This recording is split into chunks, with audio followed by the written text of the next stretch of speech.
ప్రార్థన చేసుకుందాం. అందరూ తలలు వంచి దేవుని సన్నిధానంలో ఒక్క నిమిషము మౌనముగా ఉండి ప్రార్థన చేసుకుందాం. దయగల దేవా, కృపగల తండ్రి, పరిశుద్ధుడా, సజీవుడా, స్తోత్రార్హుడా, నీ పరిశుద్ధమైన నామం బట్టి నీకు వందనాలు, స్తుతులు, స్తోత్రములు తెలియజేసుకున్నాం. ఈ ఉదయకాలము నీ సన్నిధిలో మేమందరము చేరి నీ వాక్యం వినడానికి సిద్ధపడుచుండగా నా నోటి మాటలు మా అందరి హృదయ ధ్యానములు నీ దృష్టికి యుక్తముగా ఉన్నట్లు సహాయం చేయండి తండ్రి. హృదయపూర్వకంగా మా చెవులు నీ వైపుకు తిప్పి, మా హృదయములు నీ వైపుకు తిప్పి నీ వాక్యం వినడానికి మమ్మల్ని బలపరచమని, ఎక్కడైనా మాలో లోబడనల్లని స్వభావం ఉంటే ప్రభా నీ వైపుకు తిప్పి అది లోపరుచుకోవటానికి కావాల్సిన బలమును శక్తిని మాకు అనుగ్రహించి, నీ వాక్యము మా జీవితంలో మార్చున్నది కాబట్టి, మా జీవితాలకు దిక్సూచి వంటిది కాబట్టి, మమ్మల్ని చూపించేటువంటి అద్దం వంటిది కాబట్టి, మా జీవితాలను కడిగేటువంటిది కాబట్టి తండ్రి, నిర్మలమైన ఈ పాలను మేము స్వీకరించి నీలో ఎదిగి ఫలించులాగున మమ్మల్ని బలపరచుమని, నీ వాక్యపు వెలుగులోనికి మమ్మల్ని నడిపించి మమ్మల్ని బలపరచుమని మీ చేతులకే మమ్మల్ని అప్పజెప్పుకుంటూ యేసు నామమున ప్రార్థన మీకు అడిగి వేడుకొంచున్నాము తండ్రి. ఆమేన్. దయచేసి కూర్చునండి. మన ప్రభువును రక్షకుడైన యేసుక్రీస్తు నామమున చేరవచ్చిన మీ అందరికీ వందనాలు, శుభములు తెలియజేసుకున్నాం. అందరూ ఆరోగ్యంగా, క్షేమంగా, సంతోషంగా ఉన్నారని నమ్ముతున్నాం. బాగున్నారు అందరూ? మన బాగున్న విధానం బట్టి దేవునికి స్తోత్రములు తెలియజేసుకున్నాం. హల్లెలూయా. ఈరోజు దక్షిణ ఇండియా సంఘమంతా అన్ని సంఘాలలో సంఘ నాయకత్వపు ఆదివారాన్ని జరుపుకుంటుంది. ఏంటండి? సంఘ నాయకత్వపు ఆదివారాన్ని జరుపుకుంటుంది. సకల విశ్వాసుల సాక్ష్యము ఇవాళ అంశం ఏంటండి? సకల విశ్వాసుల సాక్ష్యము పరిచర్య. సకల విశ్వాసుల సాక్ష్యము పరిచర్య అనే అంశము ఈరోజు మనం మాట్లాడుకుంటున్నాం, మనం ధ్యానిస్తున్నాం. ధ్యానించే ముందు ఈరోజు మనం పాడిన పాట ఒక్కసారి చూద్దాం. సాధారణంగా నేను దీని గురించి మాట్లాడదామని అనుకోలేదు, కానీ సకల విశ్వాసుల సాక్ష్యము, ఇవాళంతా సాక్ష్యం గురించి. ఎవరి సాక్ష్యం? సకల అంటే ఎవరి సాక్ష్యం? అందరి సాక్ష్యం కదా, మనందరి సాక్ష్యం. సాధారణంగా అంశము మీకు అర్థమయ్యేటట్టు ఒక మాటలో చెప్తాను. సంఘము రెండుగా విభజించితే, సంఘాన్ని రెండు విభజనలో అర్థం చేసుకుంటే, ఒకటి లేవీయులు, పాత నిబంధన గ్రంథంలో నుంచి చూద్దాం, యాజకులు. మిగతా వాళ్ళందరూ ఎవరు? యాజకేతరులు.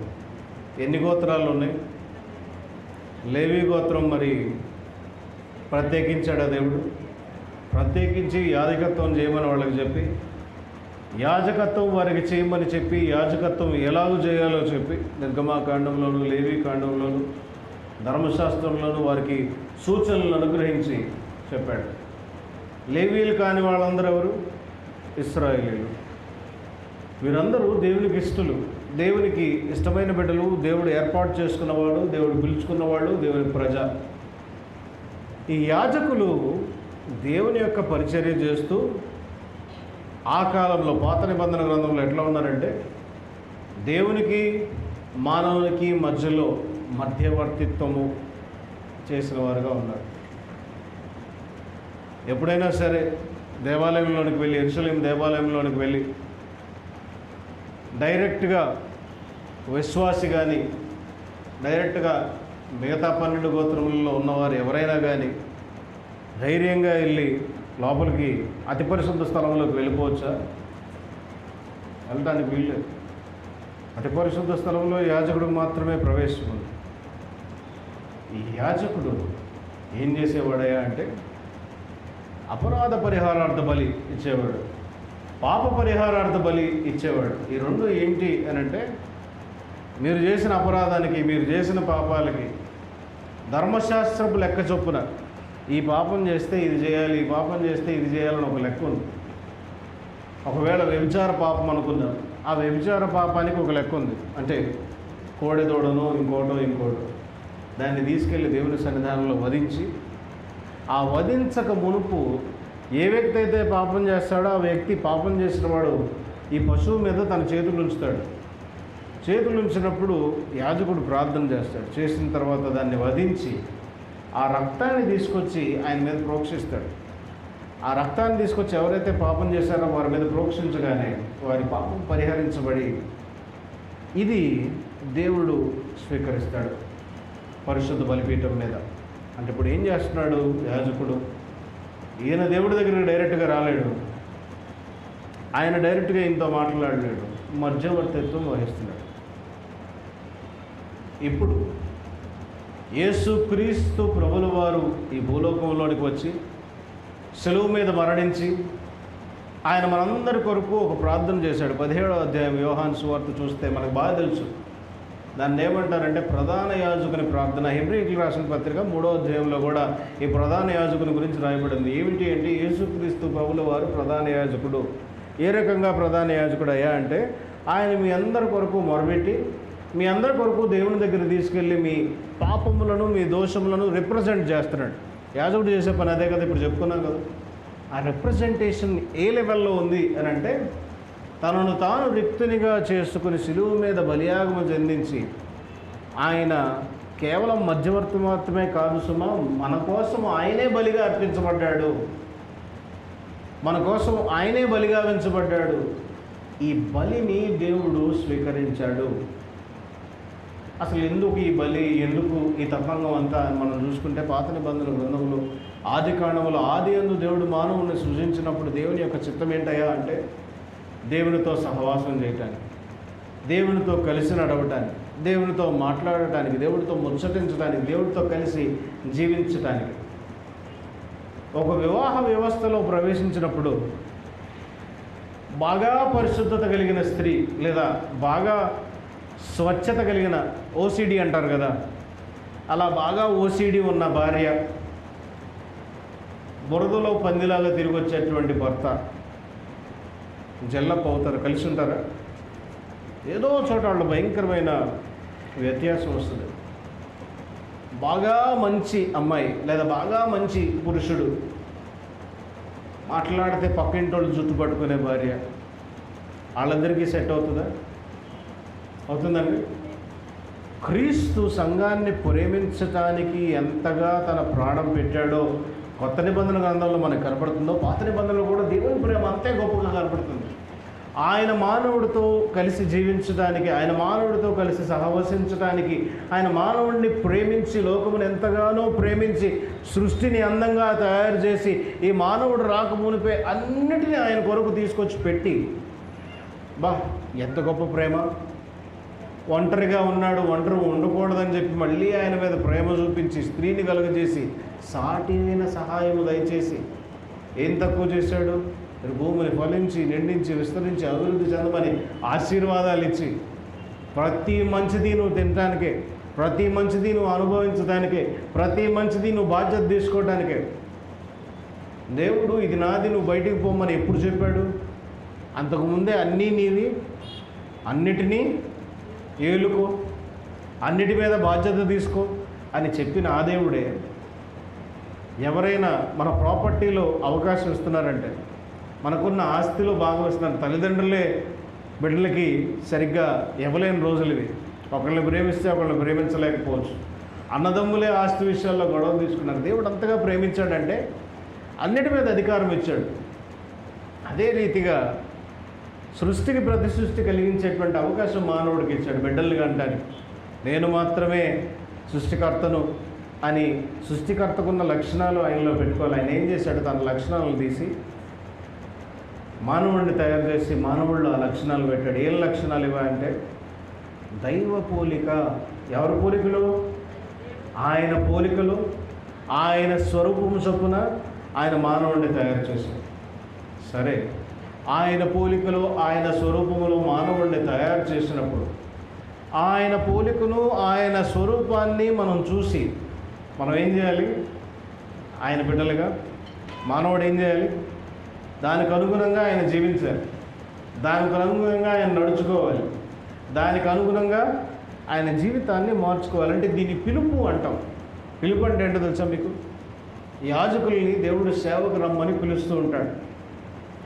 అయ్యా ఇది నా కాడి నీవు మోయి, పిలుపు. మానవులకు లేదా పిలుపు అని అంటే పరిశుద్ధమైన దేవుడు సృష్టి ఆదినందే మానవుడిని పిలిచాడు. ఏ రకంగా పిలిచాడు? ఆయన పరిశుద్ధుడు కాబట్టి వీళ్ళు కూడా పరిశుద్ధంగా ఉండాలనే పిలిచాడు. ఈ పిలుపును మనం అర్థం చేసుకోవాలి. ఈ పిలుపును అర్థం చేసుకున్నప్పుడు పాదిరి గారికి ఎట్లాగైతే సేవలోకి పిలుపుందో మానవులమైన మనందరికీ, apart from being a pastor, ప్రతి ఒక్కడు కూడా దేవుడి చేత పిలువబడ్డాడు. అంతే కదా? ఆదామును దేవుడు పిలుచుకున్నాడు, అవ్వమ్మను దేవుడు పిలుచుకున్నాడు. దేనికోసం? బాధ్యత నిర్వహించడానికి పిలుచుకున్నాడు. భూమిని లోపరుచుకోమని, భూమి మీద ఫలించమని, అభివృద్ధి చెందమని ఆయన పిలుచుకున్నాడు. ఈ పిలుపు నీలో నాలో మనందరిలో ఉంది. ఇప్పుడు మనందరము విశ్వాసులమేనా? విశ్వాసం ఉందా దేవుడి మీద? మనమందరం విశ్వాసులమే. మన యొక్క సాక్ష్యము, మన యొక్క పిలుపు, ఆ పిలుపుకు తగినట్టు సాక్ష్యం ఏది? ఆదాము సాక్ష్యం ఏంటి? ఆదామా ఎక్కడున్నావు అని అంటే ఎక్కడున్నాడు?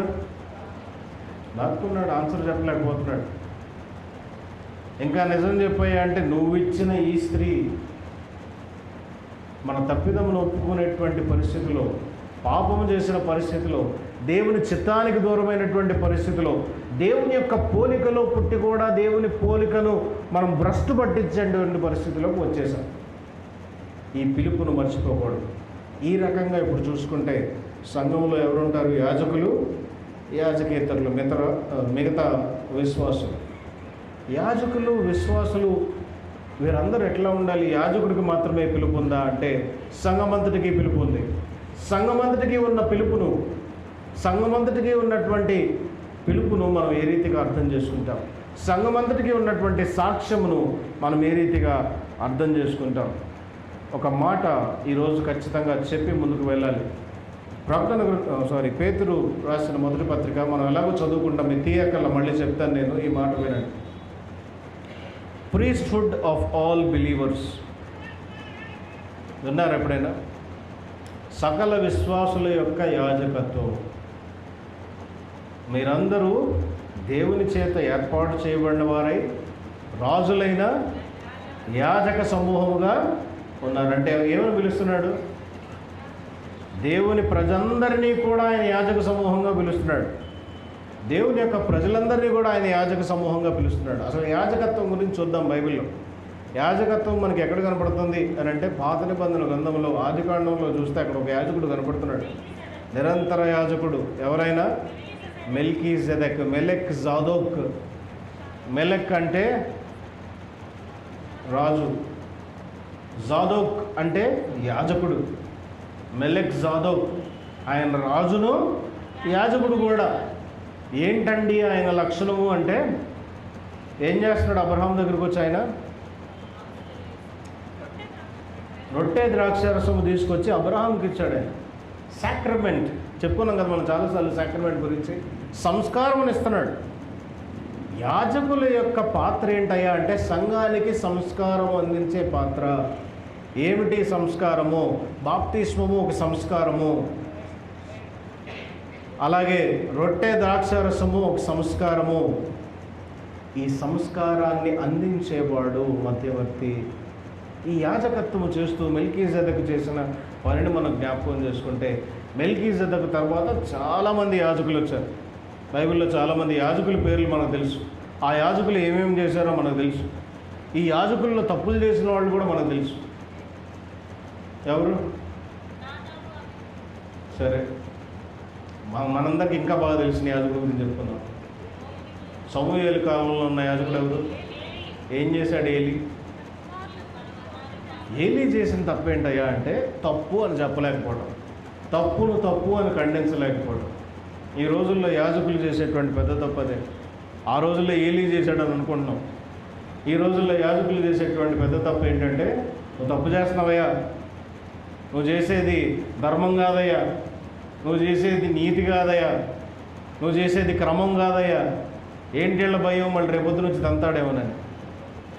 కానీ యాజకుడు నీతిని చెప్పలేకపోతే, యాజకుడు క్రమాన్ని చెప్పలేకపోతే, యాజకుడు నిజాన్ని చెప్పలేకపోతే, ఖండించలేకపోతే అది కరెక్ట్ కాదు. సరే, పక్కకు వెళ్ళిపోతున్నాం. సరే, ఈ యాజకుల క్రమంలో ఎటువంటి యాజకులు కూడా ఎక్కడో చోట మానవత్వాన్ని చూపిస్తున్నారు, ఎక్కడో చోట తప్పిదాన్ని చూపిస్తున్నారు.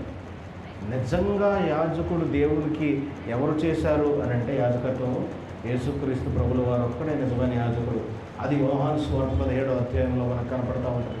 దాని గురించి కూడా ఈరోజు మనం మాట్లాడుతుంటాం. అపోస్తలుల కార్యముల గ్రంథం 2వ అధ్యాయంలో మనం చూస్తే, దాని లోపలికి వెళ్ళక్కర్లా, నేను తీమన్న చొప్పుడు తీద్దురు. కానీ అక్కడ మనం అర్థం చేసుకునేది ఏమిటంటే, పాత నిబంధన గ్రంథంలో మనకి దేవునికి ప్రత్యక్ష గుడారం ఉన్నది. ప్రత్యక్ష గుడారం అంటే ఏంటి? దేవుడు వచ్చి నివసించేటువంటి స్థానం. దేవుడు వచ్చి భూమి మీద ఉన్న జనులతో మాట్లాడటానికి ఆయన దిగి వచ్చి వీరు అర్పించే అర్పణలన్నింటినీ స్వీకరించేటువంటి స్థానం. కానీ అపోస్తలుల కార్యముల గ్రంథం 2వ అధ్యాయంలో పరిశుద్ధాత్మ వచ్చి వారి హృదయంలో వసించిన తర్వాత ఏమైంది అని అంటే, పరిశుద్ధాత్మ అంటే ఎవరు? పరిశుద్ధాత్మ దేవుడు. పరిశుద్ధాత్మ దేవుడు వచ్చి నివసించాలంటే దేవుల్లో ఉంటాడు. దేవుడు ఎక్కడ ఉంటాడు? దేవుడు ఉండే దాన్ని, స్థానాన్ని ఆలయం అని అంటాం. అంటే ఇప్పుడు ఎవరు? నడుస్తున్న వారిలో, తిరుగుతున్న వారిలో దేవుని ఆలయం ఉంది. అంటే ఆత్మ ఎవరిలోకి అయితే వెళ్తుందో వారు ఎలా ఉన్నారంటే నడుస్తున్న ఆలయాలుగా ఉన్నారు. ఇంకా బాగా చెప్పాలంటే నడుస్తున్న ప్రత్యక్ష గుడారాల్లాగా ఉన్నారు వీళ్ళు. ఎవరు వీళ్ళు? దేవుని యొక్క సేవకులు, దేవుని యొక్క శిష్యులు, ఆత్మచేత నింపబడిన వారు, దేవుని యొక్క శిష్యులు, దేవుని యొక్క సేవకులు. ఈ ప్రత్యక్ష గుడారం వలె, వాకింగ్ టాబర్నాకిల్స్ అన్నాడు ఇంగ్లీష్లో. నడుస్తున్న ప్రత్యక్ష గుడారం వలె వీరున్నారు. ఇప్పుడు ఈరోజు మనకు దేవుడు ఇచ్చేటువంటి పిలుపు ఏమిటి అయ్యా అంటే, విశ్వాసులందరూ రాజులైన యాజక సమూహముగా నీవు జీవించాలంటే నడుస్తున్న దేవుని యొక్క ప్రత్యక్ష గుడారం వలె మీరు జీవించాలి. ఎలా ఉండాలి? ప్రతి ఒక్కరము నడుస్తున్న దేవుని యొక్క ప్రత్యక్ష గుడారం వలె జీవించాలి. అప్పుడే ఆత్మ వచ్చి మనలో నివసిస్తుంది. ఆత్మ వచ్చి మనలో నివసించాలంటే మన హృదయం ఎట్లా ఉండాలి? మన జీవితం ఎట్లా ఉండాలి? మన మాట ఎట్లా ఉండాలి? మన స్థితి ఎట్లా ఉండాలి? మనం ఈరోజు నేర్చుకుందాం. మనం ఈరోజు జ్ఞాపకం చేసుకోవాల్సిన ఇంకొక విషయం ఏమిటంటే, సంఘము ఎవరి శరీరము? దయచేసి పిల్లల్ని సండే స్కూల్కి పంపించండి. ఒకవేళ ఇబ్బంది అవుతుంది అనుకుంటే మీరు వెళ్ళి ఒక 2 నిమిషాలు కూర్చోండి. వినేవాళ్ళకి కొంచెం డిస్టర్బెన్స్ లేకుండా. సండే స్కూల్ టీచర్స్ ఉన్నారు, చూసుకుంటారు, తీసుకెళ్ళండి.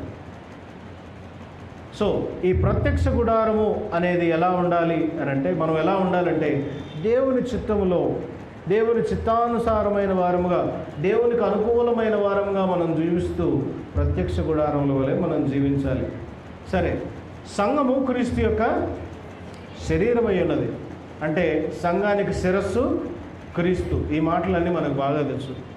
సంఘానికి శిరస్సు క్రీస్తు అంటే ఆలోచన చెప్పేవాడు ఆయన, జ్ఞానం ఇచ్చేటువంటి వాడు ఆయన, నడిపించేటువంటి వాడు ఆయన. He is the powerhouse of the church. ఈ జ్ఞానం, ఈ బుర్ర లేనిదే, శిరస్సు లేనిదే శరీరం అంతా కోఆర్డినేటెడ్గా నడవదు. శరీరం ఎట్లా ఉండాలి? ఈ శిరస్సును ధరించుకోవాలంటే, కిరీటం పెట్టుకోవాలంటే ఎట్లా ఉండాలి? చింపురు జుట్టు వేసుకొని మురికి తల వేసుకొని ఉంటే సరిపోద్దా? కిరీటం పెట్టుకోవాల్సిన వాడు ఎట్లా ఉండాలా? శుభ్రంగా, హుందాతనంగా, ఆ స్థాయికి సరిపోయేటట్టు ఉండాలి. ఇప్పుడు క్రీస్తు అనే కిరీటము, క్రీస్తు అనే తల సంఘానికి ఉండాలంటే సంఘం ఎట్లా ఉండాలి? ఇప్పుడు ఏం చెప్పుకున్నాం ఇందాక దాకా? ఇది సంఘం గురించి మాట్లాడుకున్నాం ఇందాక దాకా, బాగానే ఉంది. ఇప్పుడు వ్యక్తిగత సంఘాలుగా మాట్లాడుతుంది. Every individual is a single church. ప్రతి వ్యక్తి కూడా తనకు తాను ఒక సంఘము వంటి వాడే. ఎందుకు? పరిశుద్ధాత్మ వచ్చింది. దాకా ఎవరిలో ఉంది? శరీరంలో ఉంది. ఎవరి శరీరంలో? పరిశుద్ధుడైన వ్యక్తి యొక్క శరీరంలో ఉంది. అంటే ఎవ్రీ ఇండివిజువల్ ప్రతి వ్యక్తి కూడా క్రీస్తును ధరించుకుంటున్నవాడు కాబట్టి, సంఘము వంటి వాడు కాబట్టి, నీకు శిరస్సు క్రీస్తు అని నువ్వు భావించినప్పుడు నీ శరీరం ఎట్లా ఉండాలి? పరిశుద్ధంగా ఉండాలి. ఇప్పుడు సకల విశ్వాసుల సమూహం ఎట్లా ఉండాలి అంటే పరిశుద్ధంగా ఉండాలి. వీళ్ళు ఎలా జీవించాలి అని అంటే క్రీస్తును పోలిన జీవితం జీవించాలి. రకరకాల పరిచర్యలు ఉన్నాయి. ఎఫెసీయులకు రాసిన పత్రిక 4వ అధ్యాయంలో రకరకాలైన పరిచర్యల గురించి చెప్తూ ఉంటాడు. ఈ రకరకాలైన పరిచర్య గురించి మనం చదువుకునేటప్పుడు, మాట్లాడుకునేటప్పుడు, వినేటప్పుడు, అర్థం చేసుకునేటప్పుడు నేనేం చేయగలను దేవునికి అనేది కూడా అవసరం. నేను ఒక విశ్వాసిని కదా, ప్రతి వ్యక్తి ప్రశ్నించుకోవాలి, నేను ఒక విశ్వాసిని కదా. ఈ విశ్వాస జీవితంలో నేను దేవుడికి చేసేటువంటి పాత్ర ఏంటి? What is my role in God's ministry? నేను దేవుని యొక్క సేవలో నా పాత్ర ఏమిటి? దేవుడు నిన్ను దేనికి పిలుచుకున్నాడు? నీకు గాత్రం ఇస్తే నువ్వు పాటలు పాడుతూ దేవుని స్తుతించే పరిచర్యలో ఉన్నావు. నీకు వాక్యము చెప్పేటువంటి దీవెనిస్తే వాక్యము చెప్పేటువంటి పరిస్థితిలో దేవుడు నిన్ను ఉంచాడు. నువ్వు ప్రార్థన చేసేటువంటి వరం నీకు ఇస్తే ప్రార్థించేవాడుగా దేవుడు నిన్ను ఉంచాడు. ఇవన్నీ కూడా యేసుక్రీస్తు ప్రభువులు చేసినవారు. యేసుక్రీస్తు ప్రభువు ప్రార్థన చేయలేదా? 17వ అధ్యాయంలో ప్రధాన యాజకుని ప్రార్థన ఆయన చేస్తున్నాడు. ఏం ప్రార్థన చేస్తున్నాడంటే, నువ్వు నాకు మనుషులను ఇచ్చావు, ఈ మనుషులు తిరిగి నీ చేతికి అప్పచెప్తున్నాను. వీళ్ళని అప్పచెప్పడానికి నీవు నా మీద ఉంచిన బాధ్యత నేను పరిపూర్ణంగా నెరవేర్చడానికి వీరి కొరకు నేను విజ్ఞాపన చేస్తున్నాను. సో విజ్ఞాపన చేయవాడుగా నిన్ను ఉంచితే ఆ విజ్ఞాపన పరిచర్యలో కొనసాగు. పాటలు పాడే పరిచర్యలు ఉంటే ఆ పాటలు పాడే పరిచర్యలో ప్రభువుతో కొనసాగు. ప్రార్థించే పరిచర్య, వాక్యము చెప్పే పరిచర్య, బోధించే పరిచర్య. మిగతా వాళ్ళం ఏం చేస్తామండి? ఎన్ని రానోళ్ళం చివరికల్లా మనకు తెలుసుది ఈ ప్రసంగం అయ్యే లోపల. సరే, పాత నిబంధన గ్రంథంలో యాజకుడు దేవునికి సాక్రిఫైసెస్ చేస్తున్నాడు కదా, బలి అర్పణ ఇస్తున్నాడు. నీవు చేసేటువంటి బలి అర్పణ ఏంటయ్యా? ప్రతి ఆదివారం నీ దేవుని సన్నిధిలోకి తీసుకొచ్చి నీ గుప్పిలతో నువ్వు ఇచ్చే కానుక నీ సాక్రిఫైస్. ఏంటా సాక్రిఫైస్ అంటే, ఎక్కడో చోట నువ్వు వాడుకునే డబ్బులు అవి, ఎక్కడో చోట నీ జీవితంలో వాడుకునే డబ్బులు కదా. దేవుని సన్నిధికి, దేవుని సేవ కొరకు ఇస్తున్నావు. దేవుడి సేవకుడు బ్రతకడానికి కొరకు ఇస్తున్నావు. దేవుని చిత్తం నెరవేర్చడానికి, దేవుని యొక్క సేవలో, దేవుని యొక్క సేవ ఫ్లరిష్ అవ్వడానికి ఇస్తున్నారు. ఖచ్చితంగా బెత్తం పట్టుకుని పాదిరి, అయ్యా నువ్వు ఇవ్వకపోతే నేను ఊరుకోననేటువంటి పాదిరులు ఉన్నారు ఈ రోజుల్లో. కానీ దేవుడి మాట అది చెప్పట్లే. It invokes your self.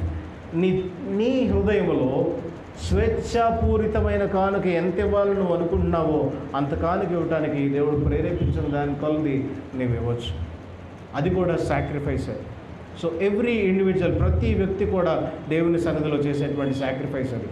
హెబ్రీయులకు రాసిన పత్రిక 13వ అధ్యాయము 16వ వచనం చూద్దాం. కాబట్టి ఆయన ద్వారా మనం దేవునికి ఎల్లప్పుడూ స్తుతియాగము చేయుదము, అనగా ఆయన నామమును ఒప్పుకొనుచు జిహ్వా ఫలమును అర్పించుదము. ఉపకారమును ధర్మమును మర్చిపోకుడి. అట్టి యాగములు దేవునికి ఇష్టమైనవి. మనం ఎప్పుడు చేసే పని ఏమిటి అంటే స్తుతి యాగం చేస్తున్నాం. స్తుతి, ఇంట్లో కూర్చుంటే కూడా దేవానికి స్తుతి. నా జీవితంలో మేలు చేస్తున్నందుకు నీకు స్తుతి, నాకు బిడ్డలను ఇచ్చినందుకు నీకు స్తుతి, నాకు భర్తనిచ్చినందుకు, నాకు భార్యనిచ్చినందుకు, నా గర్భం తెరిచినందుకు, నా భార్యని దీవించి నాకు బిడ్డలు ఇచ్చినందుకు, ఇవన్నీ కూడా స్తుతులు. ఇంట్లో కూర్చుని మనము స్తుతియాగం చేస్తున్నప్పుడు దేవుడు, మనము ఆయన నామమును ఒప్పుకున్నప్పుడు ఆయనకి చాలా మహిమ కలుగుతూ ఉంటుంది. ఇది కూడా దేవుని దృష్టికి అనుకూలమైనదే. అలాగే జిహ్వా ఫలము. జిహ్వా ఫలం అంటే ఏంటో తెలుసా? నోటితో చెప్పేటువంటి మాట ఫలం పొందుకోవడం. మనం నోరు తెరిస్తే అవతలోడిని బూర్లు తిట్టం, అవతలోడిని తిట్లు తిట్టం, అవతలోడు పనికి మనలోడు అంటాం, వాడు అట్లాంటి వాడు అంటాం, ఎట్లాంటి వాడు అంటాం. ఎప్పుడు మన గురించి మనకు ఉండదు. మన మైండ్ సెట్ అంతా ఎప్పుడు ఉంటుంది అవతలోడి మీదే. నీ జిహ్వా ఫలము నువ్వు అనుభవిస్తావు. ఏది విత్తుతావో అది కోస్తావు. బాగా తెలుసు మనకు చాలా మాటలు, కానీ దాని అర్థం తెలియదు. మనం పక్కన ఉండి అన్నప్పుడు అది మన మీద పడుతుంది. ఎందుకంటే దేవుని ప్రతిరూపంలో ఉన్న వ్యక్తిని తిడుతున్నాం మనం. వాడేంట్రా అంత నల్లోడు, వాడు మొహం ఏంట్రా అంత వికారంగా ఉంది, వాడు కళ్ళు ఏంట్రా అంత చండాలంగా ఉన్నాయి. ఇవన్నీ మనం వినటానికి, మనం అపహాస్యం చేసుకోవటానికి, చాలా అందంగానూ నలుగురిలో కూర్చున్నప్పుడు నవ్వుకోవటానికి బాగున్నట్టు అనిపిస్తాయి. అపహాస్యం చేసిన వాడికి ఫ్రెండ్స్ ఎక్కువ ఉంటారు, జోకులు వేసేవాడికి.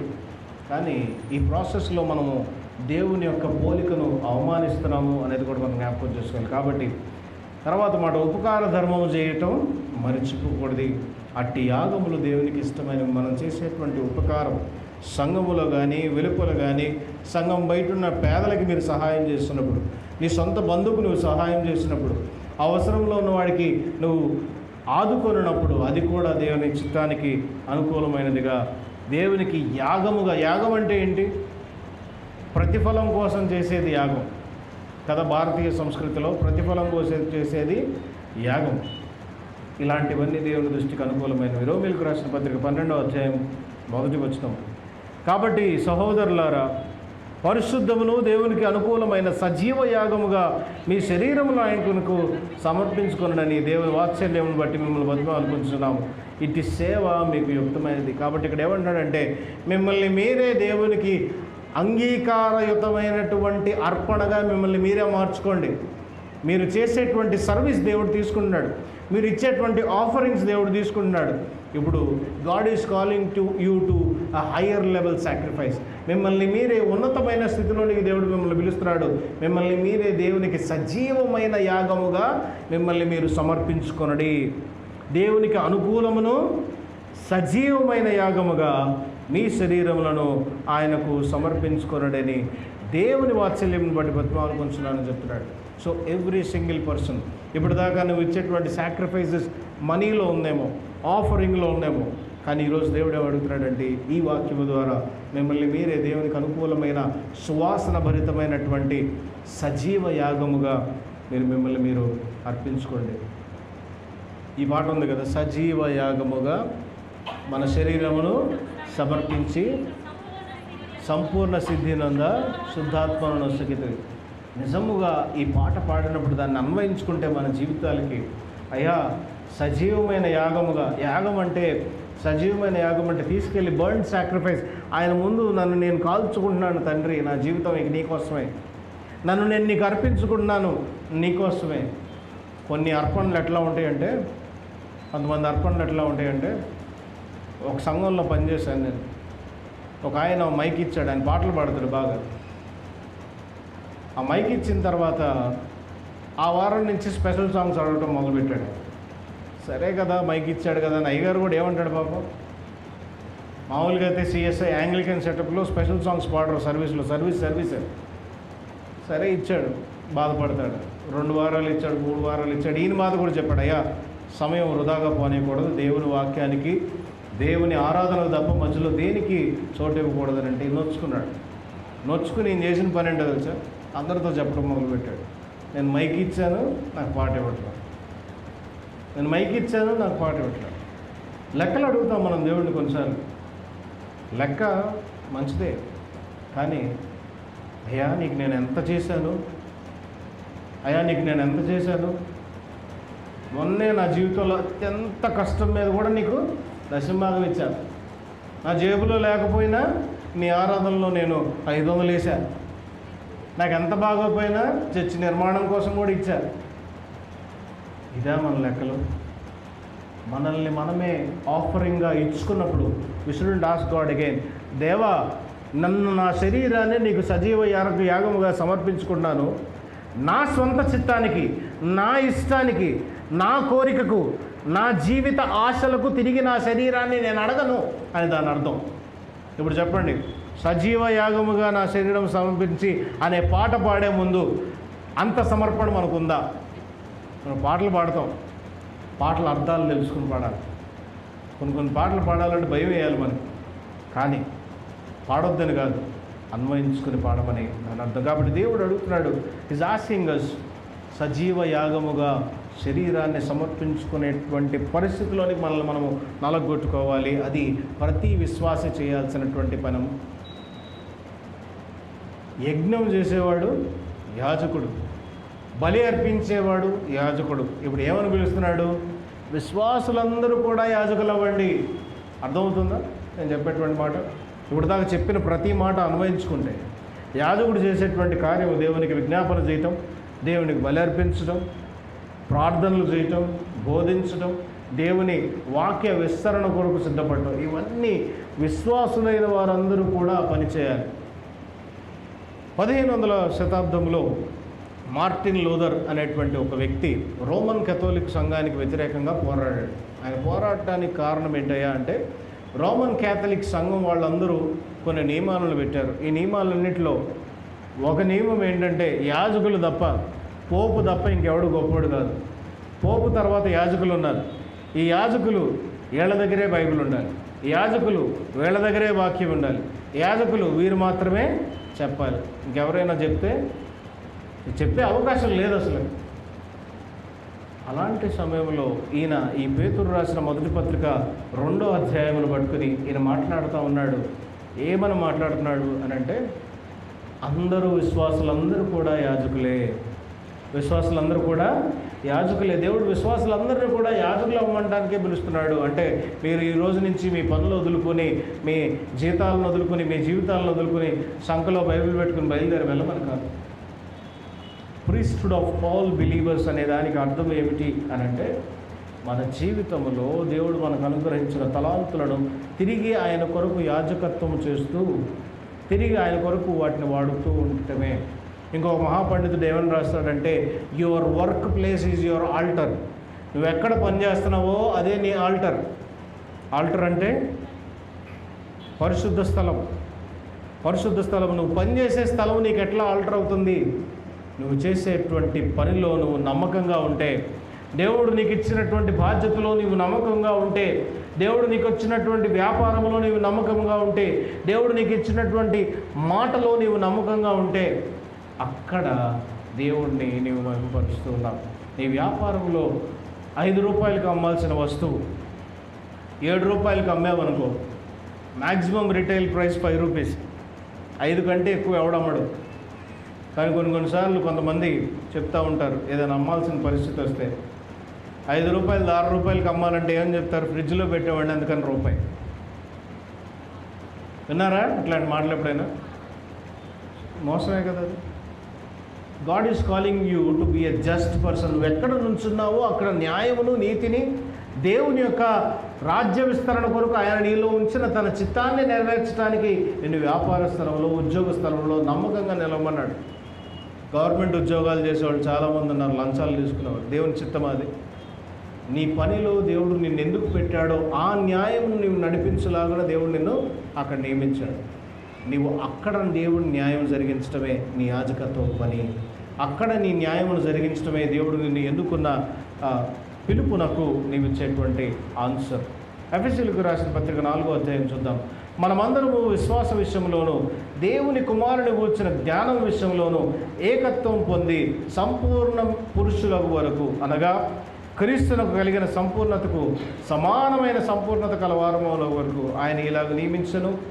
పరిశుద్ధులు సంపూర్ణములగునట్లు క్రీస్తు శరీరము క్షేమాభివృద్ధి చెందుటకును, పరిచర్య ధర్మం జరుగుటకును, కొందరిని అపోస్తలులుగాను, కొందరిని ప్రవక్తలుగాను, కొందరిని సువార్తికులుగాను, కొందరిని కాపరులుగాను, ఉపదేశకులుగాను నియమించిన 5 రకాలైన పరిచర్యలు ఇక్కడ మనకు కనపడుతూ ఉన్నాయి.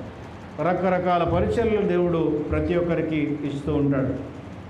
కాబట్టి నీ పరిచర్య ఏదో గుర్తించటం నీ భాగ్యం. నీ పరిచర్య ఏంటో గుర్తించటం నీ పని. నీవు ఇచ్చిన పనిలో, నువ్వు చేసేటువంటి పనిలో నీవు నమ్మకంగా, న్యాయంగా ఉండి దేవునికి నిజమైన విశ్వాసిగా, ఈ విశ్వాసములోనే సకల విశ్వాసుల యాజకత్వమును ఏ రీతిగా అయితే జరిగించాలో దాన్ని జరిగించటయే దేవుని చిత్తము. ఇంకొక 1-2 మాటలు చూసి వాక్య భాగంలోనికి వెళ్దాం. ప్రకటన గ్రంథము 1వ అధ్యాయం 6వ వచనంలో, మనల్ని ప్రేమించుచు తన రక్తం వలన మన పాపముల నుండి మనల్ని విడిపించిన వారికి మహిమయు ప్రభావమును యుగములు కలుగునుగాక. ఆమేన్. ఆయన మనలను తన తండ్రి యగు దేవునికి ఒక రాజ్యముగాను యాజకులుగాను చేసేది. మనమందరము we are made to be priests. మనమందరము కూడా, సకల విశ్వాసులందరూ కూడా దేవుని దృష్టిలో యాజకులు అవ్వటానికి దేవుడు ఏర్పాటు చేసుకున్నాడు అనే మాట మనము నమ్మాలి. పాత నిబంధన గ్రంథంలోనికి మనం వచ్చినట్లయితే యెషయా గ్రంథము 61వ అధ్యాయం చూద్దాం. యెషయా గ్రంథము 61వ అధ్యాయంలో ఇక్కడ యెషయా గ్రంథంలో ఇక్కడ పరిస్థితి ఏమిటి అని అంటే, ఇశ్రాయేలు ప్రజలందరూ కూడా బబులోను చెరలో నుంచి వెనక్కి తిరిగి వచ్చారు.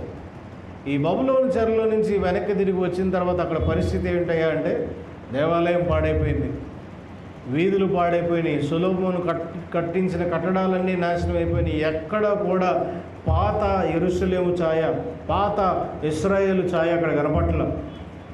ఇలాంటి పరిస్థితుల్లో చాలా దిగులు పడుతూ ఉన్నారు. ఎక్కడికి వెళ్ళి మేము దేవుడిని ఆరాధించాలి? దేవుడు ఉండే స్థలం కూడా ధ్వంసం అయిపోయింది. ఎక్కడికి వెళ్ళి మేము బలులు అర్పించాలి? దేవుడికి బలిచ్చేటువంటి స్థలము ధ్వంసం అయిపోయింది. ఎక్కడికి వెళ్ళి మేము దేవుడిని ఆరాధించుకోవాలి? మాకు we don't have a valid place to worship God. దేవుడిని ఆరాధించడానికి ఒక సముచితమైన స్థలం మాకు లేదు. మా స్థలాన్ని దోచుకున్నారు, మా పరిస్థితులను దోచుకున్నారు, మాకు ఆర్థిక పరిస్థితిని కూడా దెబ్బతీశారు. ఇది ఇశ్రాయేలు యొక్క పరిస్థితి. వీరిని లేవనెత్తటానికి దేవుడు ఒక ప్రవచనమును ప్రవక్తకి ఇస్తున్నాడు, యెషయా ప్రవక్తకి. ఆ ప్రవక్తకు ప్రవచనం ఇచ్చినప్పుడు ఆయన వ్యక్తి గురించి చెప్తున్నాడు. ఈయన సర్వెంట్ ఆఫ్ గాడ్, దేవుని యొక్క సేవకుడైన. ఈ సేవకుడుండే లక్షణాలు చెప్తున్నాడు. యెషయా గ్రంథంలో మనం ఎక్కడ చూసినా కూడా శ్రమ సేవకుని గురించిన లక్షణాలు, దేవుని సేవను గురించిన లక్షణాలు, ఇంకొక మాటలో చెప్పాలంటే మెస్సయ్యాను గురించిన లక్షణాలు చెప్తున్నారు. ఎవరయ్యా మెస్సయ్య అంటే? చెప్పండి. మెస్సయ్య అంటే ఎవరు? దేవుని రక్షకుడు. ఎట్లాంటి రక్షణ తీసుకొస్తాడు అనేది యెషయా గ్రంథంలో రాస్తూ ఉన్నాడు. 9వ అధ్యాయంలో చూస్తే ఆశ్చర్యకరుడు, ఆలోచనకర్త, బలవంతుడైన దేవుడు, నిత్యుడగు తండ్రి, సమాధానకర్త యొక్క అధిపతి అని ఆయనకు పేరు పెట్టాడు. ఆయన లక్షణాల గురించి చెప్తున్నాడు. అట్లాగా ఆయా చాప్టర్స్లో ఆయన గురించిన లక్షణాలన్నీ మాట్లాడుతూ 61వ అధ్యాయంలోకి వచ్చేసరికి ఆయన ఎట్లా ఉంటాడని చెప్తున్నాడంటే, ప్రభువు యెహోవా ఆత్మ నా మీదకు వచ్చుచున్నది, దీనులకు సువర్తమానం ప్రకటించడానికి యెహోవా నన్ను అభిషేకించను, నలిగిన హృదయం గల వారిని దృఢపరచడానికి, చెరలో ఉన్న వారిని విడుదలను, బంధింపబడి వారికి విముక్తి ప్రకటించుటకును, యెహోవా హితవత్సరమును మన దేవుని ప్రతిదండ దినమును ప్రకటించుటకును, దుఃఖాక్రాంతులందరినీ ఓదార్చుటకును, సియోను నుండి దుఃఖించు వారికి ఉల్లాస వస్త్రములు ధరింపజేయుటకును, బూడిదకు ప్రతిగా పూదండను, దుఃఖములకు ప్రతిగా ఆనంద తైలమును, భారభరితమైన ఆత్మకు ప్రతిగా స్తుతి వస్త్రమును వారికి ఇచ్చుటకును ఆయన నన్ను పంపి ఉన్నాడు. యెహోవా తనను మహిమపరుచుకున్నట్లు నీతి అని మస్తకి వృక్షములనియు యెహోవా నాటిన చెట్లనియు వారికి పేరు పెట్టబడును. దేవుని యొక్క ఆత్మ ఆయన మీదకు వచ్చినప్పుడు ఆయన చేసేటువంటి యాగం, ఆయన చేసేటువంటి పని ఏమిటి అనంటే, దేవుని ఆత్మ రావాలంటే వ్యక్తి దేవుని చేత పట్టబడాలి, వ్యక్తి దేవుని చేత మార్చబడాలి, వ్యక్తి పరిశుద్ధంగా ఉండాలి. మనం ఇందాకే మాట్లాడుకున్నాం. లేవీకాండము 8వ అధ్యాయం 10వ వచనం చూద్దాం. మరియు మోషే అభిషేక తైలమును తీసుకొని మందిరమును దానిలో ఉన్న సమస్తమును అభిషేకించి వాటిని ప్రతిష్ఠించెను. అతడు దానిలో కొంచెము 7 మార్లు బలిపీఠం మీద ప్రోక్షించి బలిపీఠమును దాని ఉపకరణములన్నిటినీ, గంగాళమును దాని పీఠను ప్రతిష్ఠించుటకై వాటిని అభిషేకించెను. మరియు అతడు అభిషేక తైలంలో కొంచెం అహరోను తల మీద పోసి అతన్ని ప్రతిష్ఠించుటకై అతనిని అభిషేకించెను. దేవుని యొక్క పరిశుద్ధ స్థలంలో ఉండేటువంటి ఉపకరణాలు, గంగాళం కానీ మిగతా వస్తువులు కానీ ఇప్పుడు మనం చదువుకున్నాం కదా, ఏది కూడా అభిషేకం లేకుండా ప్రారంభించడానికి వీలు లేదు. దేవాలయ ప్రతిష్ఠ గురించి విన్నారు ఎప్పుడైనా? దేవాలయ ప్రతిష్ఠ గురించి విన్నారు? దేవాలయ ప్రతిష్ఠ అనే మాటకు అర్థం ఏమిటంటే, దేవుని ఆలయము ప్రతిష్ఠ చేయబడిన తర్వాతే అది చర్చ్. దేవుని ఆలయం ప్రతిష్ఠ చేయబడిన తర్వాతే అది దేవుడు నివసించే స్థలం. అప్పుడు దాకా అది ఒక ఒట్టి బాడీ అంతే, అప్పుడు దాకా అది ఒట్టి బిల్డింగ్ అంతే. ఆ బిల్డింగ్ ఎప్పుడు టెంపుల్గా మారుతుంది, ఆ బిల్డింగ్ ఎప్పుడు చర్చ్గా మారుతుంది అని అంటే, అహరోనుకి దేవుడిచ్చిన మాట ఈ లేవీకాండము 8వ అధ్యాయంలో, అహరోను సంతానాన్ని ఎవరు అభిషేకించారు? మోషే నూనెను తీసుకుని వారి మీద ప్రోక్షించి వారిని అభిషేకించాడు. ఈ అభిషేకం తీసుకున్న తర్వాత దేవుడు వచ్చి ఆ ప్లేస్లో నుంచుంటున్నాడు, దేవుడు వచ్చి ఆ ఆలయంలో నుంచుంటున్నాడు. ఈ బిల్డింగ్ కూడా దేవాలయము ప్రార్థించక మునుపు, దేవాలయ అభిషేకానికి మునుపు, దేవాలయ ప్రతిష్టకు మునుపు ఇదొక బిల్డింగ్ మాత్రమే. కాబట్టి ఇప్పుడు దీనివల్ల మనం నేర్చుకోవాల్సింది ఏమిటంటే, ప్రభువు ఆత్మ నా మీద వచ్చి ఉన్నది. ఆ ఆత్మ వచ్చినప్పుడు ఆయన మాట్లాడే మాటలన్నీ వర్తించాలి అని అంటే ఆత్మ రావాలి. ఇది ఒక శ్రమసేవకుడు గురించి మాత్రమే చెప్తున్నట్టు మనకు పాత నిబంధనలో కనపడుతుంది. కానీ ఈరోజు మనం తీసుకునేటువంటి వాక్య భాగాన్ని బట్టి సమస్త విశ్వాసులకు దీనిని అన్వయించుకోవాలి. నీకు నాకు దీనిని అన్వయించుకోవాలి. నీకు నాకు దీనిని అన్వయించుకున్నప్పుడు దేవుని ఆత్మ నా మీదకి వచ్చినప్పుడు నేనేం చేయాలి? నా మీదకి రావాలంటే ఏం చేయాలి? ముందు నా మీదకి ఆత్మ రావాలి అంటే నేను పరిశుద్ధుడిగా ఉండాలి, నేను ప్రోక్షించబడిన వాడుగా ఉండాలి, నేను అభిషేకించడానికి సిద్ధం కాబడిన వాడుగా ఉండాలి అని ప్రతి విశ్వాసి అర్థం చేసుకోవాలి. ఆ తర్వాత ఆయనకు ఉన్నటువంటి లక్షణము అక్కడ మనం చూస్తూ ఉంటే 6వ అధ్యాయంలో దీనులకు సువర్తమానం ప్రకటించడానికి అని అంటే ఎవరైతే దీనత్వంలో ఉన్నారో, ఎవరైతే విరిగినలిగిన హృదయంతో ఉన్నారో, ఎవరైతే దేవుని వార్త కోసం తృష్ణ కలిగి ఉన్నారో, ఈ దీనత్వం కలిగిన వారందరికీ ప్రకటన చేయాలి దేవుని మాట. సువార్త అనే మాటకు అర్థం ఏమిటి? సువార్త అంటే ఏంటి? మంచి వార్త, శుభవార్త. ఈ శుభవర్తమానము ప్రపంచమంతటికీ వ్యాప్తి చేయమని మత్తయి సువార్త 28వ అధ్యాయంలో దేవుడు తన శిష్యులకు చెప్పాడు. మీరు సమస్త జనులకు వద్దకు వెళ్ళి సర్వలోకమును శిష్యులుగా చేసుకుని తండ్రి, కుమార, పరిశుద్ధాత్మ నామమున వారికి బాప్తిస్మం ఇచ్చి ఈ వాక్యాన్ని చెప్పమన్నాడు, గుడ్ న్యూస్ చెప్పమన్నాడు ఆయన. ఈ సువార్తను ప్రకటించడానికి దేవుడు ఇప్పుడు యెషయా గ్రంథంలో ఈ ప్రత్యేకమైన సేవకుడిని ఎన్నుకుంటున్నాడు. ఈరోజు నన్ను ఎన్నుకుంటున్నాడు. ఎలా చెప్తావు సేవ, ఎలా చెప్తావు వాక్యం అని అంటే తర్పీదు తీసుకొని వీధిలోకి వెళ్ళి చేతిలో బైబిల్ పెట్టుకొని చెప్పమని కాదు. నీ జీవితంలో క్రీస్తుని ఎక్కడెక్కడైతే చూపించగలవో, నీ జీవితంలో క్రీస్తును ఎలా చూపించగలవో, క్రీస్తు ప్రేమ చూపించు, క్రీస్తు మాదిరిని చూపించు, క్రీస్తు మాటను చూపించు. లోకంలో ఈరోజు అది కరువైపోయింది. ప్రేమ కలిగిన మాట మాట్లాడట్లేదు ఎవరు. క్రీస్తు ప్రేమ ఎంత గొప్ప ప్రేమ అంటే, సిలువ మీద ఆయన కొడుతున్న తండ్రి వీరేం చేస్తున్నారు, వీరు ఎరుగరు కనుక వీరిని క్షమించమనేటువంటి ప్రేమ. అటువంటి ప్రేమ చూపించాలి.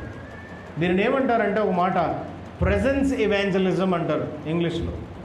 అంటే నీ మాట చేత, నీ నడవడిక చేత, నీ నడత చేత, నువ్వు చేసేటువంటి పనుల చేత క్రీస్తును నువ్వు ప్రకటించేవాడిగా ఉండాలంటే నువ్వు కూడా పాదిరి ఏ రీతిగా అయితే ఇప్పుడు వాక్యం చెప్తున్నాడు నీ జీవితంలో చూపించది. నీ జీవితంలో నుంచి నువ్వు ప్రకటించు. నీ జీవితంలో వాక్యమును ప్రకటించేవాడిగా అలాంటి జీవితం ఉండాలి. అంటే ఆ వ్యక్తి జీవితాన్ని చూసి అరే క్రీస్తును పోలి నడుచుకున్నాడు రా, ఎంత ప్రేమ, క్రీస్తుకు కలిగిన ప్రేమ ఈ వ్యక్తిలో ఉంది, క్రీస్తుకు కలిగిన మంచి లక్షణం ఈ వ్యక్తిలో ఉంది, క్రీస్తుకు కలిగినటువంటి సాక్రిఫైస్ ఈ వ్యక్తిలో ఉంది అని చెప్పుకునే స్థాయిలో మనం ఉండాలి. రెండో మాట చూద్దాం. నలిగిన హృదయం గల వారిని దృఢపరచుటకును. నలిగిన వారిని దృఢపరచటం. నలిగిన వారు అనంటే ఆయా కష్టాల చేత, ఇబ్బందుల చేత, ఇక్కట్ల చేత న్యాయముగా నలిగిన వారు, న్యాయముగా బాధపడుతున్న వారు, న్యాయముగా కష్టాలలో ఉన్నవారు. న్యాయంగా కష్టాలలో ఉన్నారంటే వాళ్ళు చేసింది న్యాయమైన అన్యాయంగా వారు చెరలో పెట్టబడితే, వారు చేసింది న్యాయమైన అన్యాయమైన తీర్పు వారికి తీర్చబడితే నువ్వు వెళ్ళి వారి పక్షమున మాట్లాడాలి. ఇది క్రైస్తవులకు ఇవ్వబడిన పిలుపు, ఇది విశ్వాసులందరికీ ఇవ్వబడిన పిలుపు. మనం ఏమనుకున్నాం తెలుసా, రోడ్డు మీద ఏదైనా గొడవ జరిగితే, రోడ్డు దాకా ఎందుకు, గుళ్ళో ఏదైనా జరిగిందనుకోండి, వాళ్ళు ఉన్నారు వాళ్ళు మాట్లాడుకుంటారు, మనకెందుకు, అంతేనా? జరుగుతుందా? ఎవరికైనా ఏదైనా అన్యాయం జరిగితే ఇది అన్యాయము అని ఖండించలేని వాడు మనిషే కాదు అసలు. అన్యాయాన్ని ఖండించాలా? God is asking you to be a voice to the voiceless. ఎవరైతే అన్యాయం జరిగినప్పుడు నోరు తెరిసి మాట్లాడలేకపోతున్నారో వాడు ఎలాగో మాట్లాడలేడు. ఆ మాట్లాడలేని వాడికి నోరుగా నీవు ఉండమని దేవుడు నేను పిలుస్తున్నాడు. నలిగిన వారిని విడిపించటము అంటే అది. బంధింపబడి వారికి విముక్తిని ప్రకటించటం. బంధింపబడిన వారిని విముక్తి ప్రకటించడానికి అంటే ఏంటి? జైల్లో ఉన్నవాడికి తీసుకెళ్ళి బెయిల్ ఇప్పించమనా? ఆల్కహాల్, మత్తు పదార్థములు బానిసైన వాళ్ళు ఉన్నారు, వ్యభిచారానికి బానిసలైన వారు ఉన్నారు, తిరుగుబోత్తనానికి, తాగుబోత్తనానికి. ఈ రెండే మనకు కనపడుతూ ఉంటాయి కళ్ళకి. ఇంకా అండర్లయింగ్ చాలా ఉన్నాయి. ఏ రీతి అయినా అపవాది సంబంధమైన బంధకముల్లో ఉన్నారని నీకు తెలిసినప్పుడు కొంతమంది మన దగ్గరకు వచ్చి షేర్ చేసుకుంటూ ఉంటారు, అయ్యా నా పరిస్థితి ఇది, అమ్మ నా పరిస్థితి ఇది. నువ్వేం చేయాలి? వారిని బయటికి తీసుకొచ్చే పరిస్థితిలో దేవుడు నిన్ను ఉంచాడు. నువ్వు ఒక యాజకుడిగా, నువ్వు ఒక విశ్వాసిగా నువ్వు ఆ పని చేయగలగాలి. తర్వాత మాట చూద్దాం. యెహోవా హితవత్సరమును మన దేవుని ప్రతిదండ దినమును ప్రకటించుటకును, దుఃఖాక్రాంతులందరినీ ఓదార్చుటకును, సియోనులో దుఃఖించు వారికి ఉల్లాస వస్త్రము ధరింపజేయుటకును, బూడిదకు ప్రతిగా పూదండను, దుఃఖమునకు ప్రతిగా ఆనంద తైలమును, భారభరితమైన ఆత్మకు ప్రతిగా స్తుతి వస్త్రమును అర్పించుటకును ఆయన నన్ను పంపి ఉన్నాడు. చూపు లేని వారికి, గ్రుడ్డి వారికి చూపు కలిగించటం అని అంటే నిజంగా కన్ను లేని వారికి కాదు. కన్నులు ఉండి కూడా ప్రభువును చూడలేని వారు చాలామంది ఉన్నారు. హృదయములో దేవుణ్ణి తెలుసుకోవాలని తృష్ణ నుండి తెలియని వారు చాలామంది ఉన్నారు. అట్లాంటి వారికి దేవుణ్ణి చూపించేవాడుగా ఉండమని దేవుడు పిలుస్తున్నాడు. కందాకే రాణి దగ్గర ఒక నపుంసకుడు ఉన్నాడు. ఆయన యెషయా గ్రంథంలో ఇట్లాగే చదువుతున్నాడు కానీ ఆయనకు అర్థం కావట్లేదు. ఆ చదివే విషయంలో ఏమొచ్చిందనంటే, ఒక సేవకుడు ఉన్నాడు. ఆయన వదకు తేబడిన గొర్రెపిల్ల వలె బొచ్చు కత్తిరించి వారి తన తల దించుకుని నెమ్మదిగా ఉన్నాడని చదువుతున్నాడు. ఈయన ఎవరో ఆయనకు తెలియదు. దేవుడు ఆజ్ఞ ఇచ్చాడు. ఎవరికి? ఫిలిప్కి ఆజ్ఞ ఇచ్చాడు. ఫిలిప్ వెంటనే ఆయన దగ్గరికి వెళ్తున్నప్పుడు ఆయన చెప్తున్నాడు, అర్థమైందా ఏం చదివావు? నాకు ఎవరైనా త్రోవ చూపించకపోతే నాకు ఎట్లా తెలుసుద్దయా అని అన్నాడు ఈయన. నాకు ఎవరైనా త్రోవ చూపించకపోతే నేను ఎలా గ్రహించగలను? వాక్యము నీ ముందుంది కానీ అర్థం కావట్లా. పాదులు ఉన్నది వాక్యమును విశుద్ధపరచడానికి, అర్థమయ్యేటట్టు చేయడానికి. నీకు ఆ జ్ఞానం దేవుడు నీకు ఇచ్చినప్పుడు ఇంకా ప్రపంచంలో ఆయన తెలియని వారు చాలామంది ఉన్నారు. వారందరికీ ఆ గ్రుడ్డితనంలో ఉన్న వారికి దేవుని వాక్యం ప్రకటించడానికి, త్రోవ చూపించడానికి దేవుడు నిన్ను నియమించాడు అని అర్థం చేసుకోవాలి. అలాగే యెహోవా హితవత్సరమును దేవుని ప్రతిదండ దినమును ప్రకటించడానికి. యెహోవా హితవత్సరం అంటే ఆయన వచ్చిన దినము మనం ప్రకటించాలి. ఆయన రానైనటువంటి కాలాన్ని ప్రకటించాలి. దేవుడు మనకి ఈరోజు యేసుక్రీస్తు ప్రభుల వారిని మధ్యవర్తిగా మన కొరకు అనుగ్రహించాడు. ఆయన మన కొరకు సిలువ మీద మరణించాడు. ఈ శుభవార్తను ప్రపంచమంతటికి చెప్పగలిగే వారంగా మనం ఉండగలిగాలి. కానీ మనం గుడికి వెళ్ళటమే ఎక్కువ. దేవుడి గురించి ఏం చెప్తాం? మనం దేవుడి మార్గంలో నడవటమే ఎక్కువ. మనకంతా ఆ గంట ప్రార్థన, ఆరాధన, ఆమెన్, ఇంటికి వెళ్ళిన తర్వాత మన జీవితం వేరు. మళ్ళీ ఆదివారం బైబిల్ దులుపుకొని చేతిలో పెట్టుకుని వచ్చేంత వరకు దేవుడితో మనకు సంబంధం లేదు. ఇది కాదు దేవుడు మనల్ని పిలిచింది. ఇది కాదు మన విశ్వాసం. ఇది కాదు మనం చేయాల్సినటువంటి యాజకత్వము. మిగతా విషయాలు కూడా మాట్లాడవచ్చు కానీ చాలా సమయం లేదు. వీటన్నిటిని గురించి ఒక మాటలో నేను ముగిస్తాను. నిర్గమాకాండం 19:6లో సమస్త భూమియు నాదే కదా, మీరు నాకు యాజక రూపమైన రాజ్యముగాను పరిశుద్ధమైన జనముగాను ఉందురని చెప్పుము, నీవు ఇశ్రాయేలులతో పలకవలసిన మాటలు ఇవే అని చెప్తున్నాడు. ఇశ్రాయేలు అందరినీ పిలిచి, అయ్యా మీరు నాకు యాజకత్వం చేసేటువంటి నా ప్రియ బిడ్డలుగా మీరు జీవించాలి అని దేవుడు వారిని పిలుస్తున్నాడు. ఈ యెషయా గ్రంథములో మనం చూస్తే దేవుడు అనుగ్రహించిన ప్రతి మాట మనం వింటే, ఈ దుఃఖములో ఉన్న ఇశ్రాయేలీలందరినీ పిలిచి ఎలాగూ ఈ రక్షకుడు లేదా మెస్సయ్య నెమ్మది కలిగిన హృదయాన్ని అనుగ్రహిస్తున్నాడు. నీవు ఈ లోకములో ఉన్న ప్రజలకు నెమ్మదిని అనుగ్రహించేవాడిగా ఉండాలి. నీవు ఈ లోకములో గుడ్డివారిని బయటికి తీసుకొచ్చేవాళ్ళుగా, చెరలో ఉన్న వారిని విడిపించేవారిగా, నలిగిన వారిని లేపేవారిగా, నీవు ఆ ఆత్మ కలిగి నడిచేవాడిగా ఉండాలి. పత్రికా పాఠ్యభాగం మనం చూసినట్లయితే పేతురు రాసిన మొదటి పత్రిక 2వ అధ్యాయము. ప్రభు దయాళుడని మీరు రుచి చూచి ఉన్న ఎడల సమస్తమైన దుష్టత్వమును, సమస్తమైన కపటమును, వేషధారణను, అసూయను, సమస్తమైన దూషణ మాటలను మాని క్రొత్తగా జన్మించిన శిశువులను కోరిన వారై నిర్మలమైన వాక్యమును పాల వలన రక్షణ విషయంలో ఎదుగు నిమిత్తము ఆ పాలను అపేక్షించుడి. మనం ఏమేం చేయాలయ్యా అని అంటే ఆయన ఏం చెప్తున్నాడు? సమస్తమైన దుష్టత్వమును, ఫస్ట్ వచనం చెప్పలేదు. ప్రభువు దయాళుడని మీరు రుచి చూచి ఉన్న ఎడల, నిజంగా యేసుక్రీస్తు ప్రభుల వారు ఆయన దయాళుడని, ఆయన మంచివాడని, ఆయన చేసింది ఎంత గొప్ప అని నువ్వు తెలిస్తే, దాని రుచి నీకు తెలిస్తే నువ్వు ఎలా ఉంటావో తెలుసా అని చెప్తున్నాడు. చిన్నప్పుడు పిల్లలకి భోజనం పెట్టడం మొదలుపెట్టిన తర్వాత రకరకాల వస్తువులు పిల్లలకు తినిపిస్తూ ఉంటారు. కొంచెం కారం వేయమ్మా, కొంచెమే కారం తెలుస్తుంది పిల్లోడికి పెద్ద అయిన తర్వాత అంటారా? కొంచెం పప్పు పెట్టు, కొంచెం పులుపు పెట్టు, అప్పుడప్పుడు చెప్తారుగా. ఎలాగైతే చంటి పిల్లవాడికి చిన్న వయసులోనే అన్ని రకాల రుచి చూపించినప్పుడే వాడు పెద్ద అయినప్పుడు ఎదుగుతాడో, దేవుని వాక్యములో యెహోవా నిజంగానే ఎలా ఉన్నాడు, ప్రభువు నిజంగానే ఎలా ఉన్నాడని నీవు రుచి చూస్తే నీవు ఎలా ఉంటావో తెలుసా అని చెప్తున్నాడు.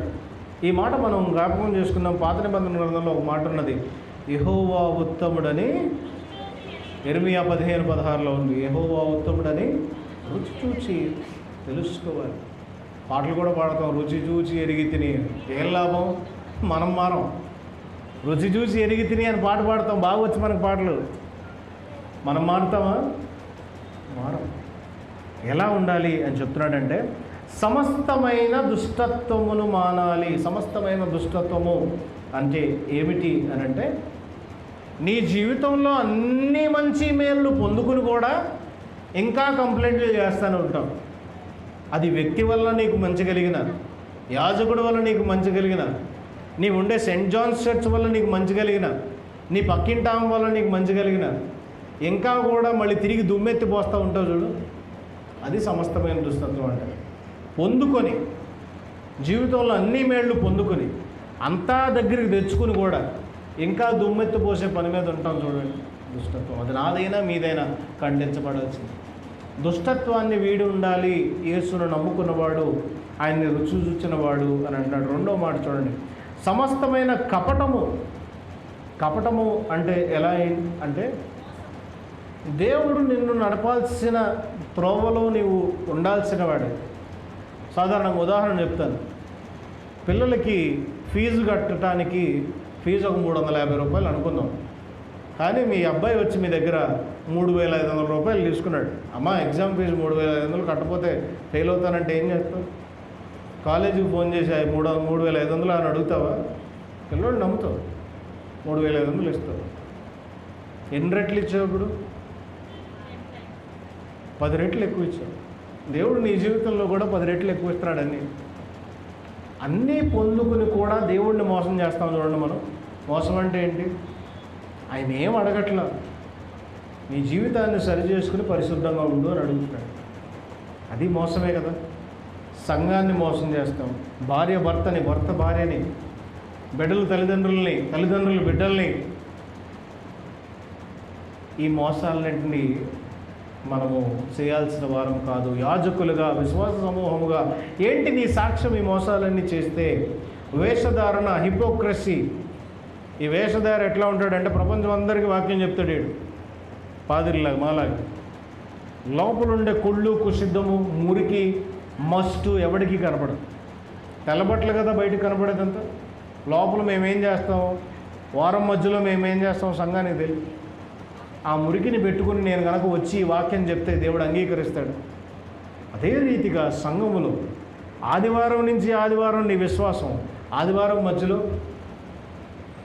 రకరకాల పాప పనులు చేసుకుంటా, రకరకాల తిరుగుళ్ళు తిరుగుకుంటా, నోటితో అదే బూతులు తిట్టుకుంటా గుడికి వచ్చి దేవాస్తోత్రం, తండ్రి స్తోత్రం చేసి ప్రార్థన చేసేవాళ్ళు ఉన్నారు.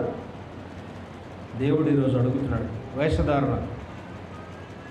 అందుకని పరిశీలనని, శాస్త్రులను ఆయన ఏమన్నాడు? సున్నం కొట్టిన సమాధుల్లాగా ఉన్నారు. అమ్మో, ఎంత కోపం వచ్చిందో వాళ్ళకి. మమ్మల్నే అంటాడా, ఎంత భక్తిగా ఉన్న మమ్మల్ని. సున్నం కొట్టిన సమాధులు అంటే, సమాధులు బయటకు సున్నం కొట్టినప్పుడు ఎంత నీట్గా. ఈ రోజు బయట సమాధులు ఎట్లా ఉండేది తెలుసా? గ్రానైట్. 2,50,000 రూపాయలు ఇస్తే ఫుల్ గ్రానైట్తో తయారు చేస్తాడు సమాధి. పొరపాటున ఎప్పుడైనా పగలగొట్టి లోపల చూస్తే ఏముంటుంది? కంపే, పురుగే. కాబట్టి సున్నం కొట్టిన సమాధుల్లాగా ఉండొద్దు అని దేవుడు తన వాక్యంలాగా వేషధారణ ఉండొద్దని చెప్తున్నాడు. అసూయ ఉండకూడదు. అన్నిటికంటే భయంకరమైన దరిద్రము అసూయే. ఎక్కడుందయా ఇది? యేసుక్రీస్తు ప్రభుల వారు చివరి రాత్రి భోజనం చేస్తుంటే, ఇప్పుడు దాకా ఆయన కష్టపడ్డాడు, ఆశ్చర్యకార్యాలు చేశాడు, సూచక్రియలు చేశాడు, అన్నీ చేశాడు. రేపో మాపు ఆయన అప్పగింపబడుతున్నాడు. తెల్లారితే ఆయన్ని పట్టుకుంటారు, రాత్రి దాటితే ఆయన్ని పట్టుకుంటారు. ఏం మాట్లాడుకుంటున్నారు తెలుసా? దేవుని రాజ్యం వచ్చినప్పుడు ఆయన పక్కన ఎవడు కూర్చుంటాడు, కుడి పక్కన ఎవడు, ఎడం పక్కన ఎవడు, లేదా ఈరోజు ఆయన భోజనంలో ఎవరిని గొప్పవాడుగా చేస్తాడు. తప్పు చేసావంటే నేనా అని చెప్పుకుంటున్నాను. ఏమనుకుంటాడు ఆయన? ఏమనుకోవాలి? ఒరే, ఇప్పుడు దాకా నేను చేసింది అంత తిట్టిపోయిందిరా అనుకోవాలి ఆయన. అనుకోవాలా? మన పరిస్థితి అదే. అసూయ. మన జీవితాల నిండా అసూయ ఉంది. నీకు ఇచ్చిందంతా నువ్వు సంతోషపడు. పెళ్లి చేసుకునేదాకా మన భార్య అందంగా కనపడుద్ది, పెళ్లి చేసుకున్న తర్వాత వేరే వాళ్ళు అందంగా కనపడతారు. అసూయ. పెళ్లి చేసుకునేదాకా నీ భర్త అందంగా కనపడుతున్నాడు, పెళ్లి చేసుకున్న తర్వాత వేరే వాళ్ళ భర్తలు అందంగా కనపడతారు. అసూయ. నాకు కారు లేదు, ఆడికి కారు ఉంది. నాకు ఉద్యోగం లేదు, ఆడికి ఉద్యోగం ఉంది. నాకు బంగారం లేదు, ఆడికి బంగారం ఉంది. ఇవనే కాదు, చిన్న చిన్న విషయాల్లో కూడా అసూయ పొందుతూ ఉంటాం. అసూయ పొందటానికి ఏది అనర్హం కాదు. మనకే తెలుసు ఎంత అసూయ మనకుందో. ఈ అసూయను మనం తీసుకోలేకపోతే దేవునికి సజీవమైన యాగంగా మనం ఉండలేము. సమస్తమైన దూషణ మాటలు కూడా మానమంటున్నాడు. తెల్లారు లెగిస్తే పక్కనోడి గురించి మాట్లాడటమే, తెల్లారు లెగిస్తే పక్కిండాం గురించి మాట్లాడటమే. స్లాండర్ అంటారు దీన్ని ఇంగ్లీష్లో, గాసిప్. మన దగ్గర లేని మూడో వ్యక్తి గురించి మాట్లాడకూడదు అనే నియమము పరాయోళ్ళకు ఉంటుంది, క్రైస్తవులకు అసలు ఉండదు. అమ్మో అస్సలు ప్రార్థన లేదమ్మా వాడికి, అమ్మో అస్సలు పనికిమాలినోడమ్మా, నీకు ఎందుకమ్మా, నీకు చేయమని ఇచ్చింది, నీకు ప్రార్థన చేయమని, నీకు ఎందుకయ్యా ప్రార్థన చేయమని దేవుడు నేను నియమించాడు. Pray for your neighbour, pray for your fellow being. ఏది నీ జీవితము ఎలా ఉంది, ఇవన్నీ మనలో ఉన్నాయి. అందుకని అంటున్నాడు, నిర్మలమైన పాల వలన, వాక్యమును పాల వలన రక్షణ విషయంలో ఎదుగు నిమిత్తము ఆ పాలను అపేక్షించుడి. బిడ్డ పాలను తీసుకున్నప్పుడు ఎదుగుతూ ఉంటాడు. బిడ్డ పాలను తీసుకున్నప్పుడు స్వీకరించి ఎదుగుతూ ఉంటాడు. ఎదిగినప్పుడు మెల్లిమెల్లిగా అవయవాలు పెరుగుతూ ఉంటాయి. అవయవాలు పెరిగి మెల్లిగా హైట్ పెరుగుతాడు, మెల్లిగా పుష్టైన మనిషిగా తయారవుతాడు. అది ఎంత నిజమో, వాక్యమును పాలను మీరు అపేక్షించి కావాలని కోరుకొని తాగిన తర్వాత మెల్లిమెల్లిగా ఎదగండి. మనం ఇంకా ఫస్ట్ డేలోనే ఉంటాం. ఆ పాల బాటిల్ దాటి బయటికి రాము. పౌలు అంటాడు ఒక చోట, ఇప్పుడు దాకా నేను పిల్లవాడిలాగా ఉన్నాను, పాల వలన నేను పెంచబడ్డాను, ఇప్పుడు ఘనాహారం తీసుకునే స్థాయి వచ్చింది. ఆ స్థాయి మనకి ఎప్పుడు వస్తుంది, ఎప్పుడు ఎదుగుతాం క్రీస్తులో అనేది మనము మర్చిపోతూ ఉన్నాం. తర్వాత మాట చూద్దాం. మనుష్యుల చేత విసర్జింపబడినను దేవుని దృష్టికి ఏర్పరచబడినది అమూల్యమైన సజీవమైన రాయియగు ప్రభువునందుకు వచ్చిన వారై యేసుక్రీస్తు ద్వారా దేవునికి అనుకూలమునకు ఆత్మ సంబంధమైన బలులు నర్పించుటకు పరిశుద్ధ యాజకులుగా ఉండినట్లు మీరును సజీవమైన రాళ్ల వలె నుండి ఆత్మ సంబంధమైన మందిరముగా కట్టబడుచున్నారు. ఒక మందిరం కట్టడానికి ఒక నిమిషం క్షమించాలి.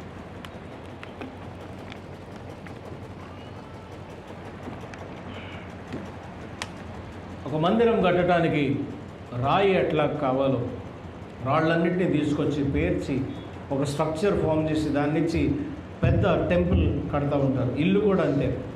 కానీ ఆ మూలరాయి క్రీస్తు అని చెప్తున్నాడు.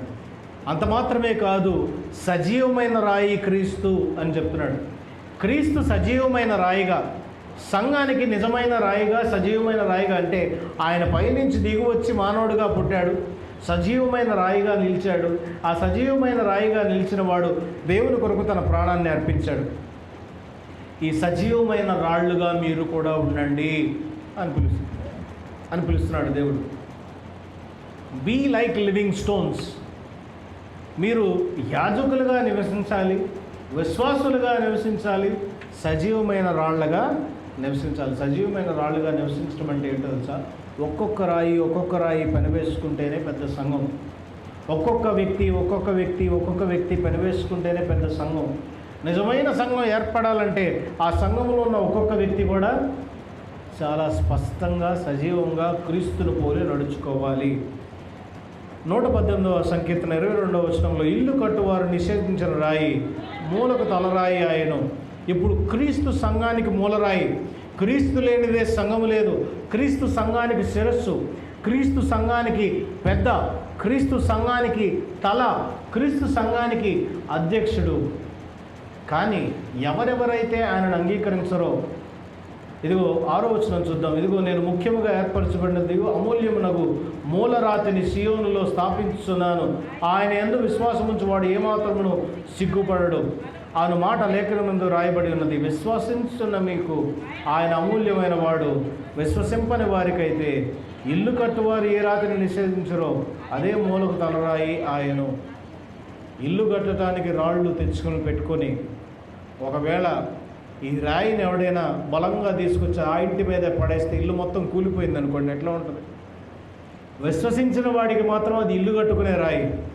విశ్వసించని వాడికి అది స్టంబ్లింగ్ బ్లాక్, అంటే నువ్వు పడిపోవటానికి అడ్డంగా తగిలే రాయిగా ఉంటుంది.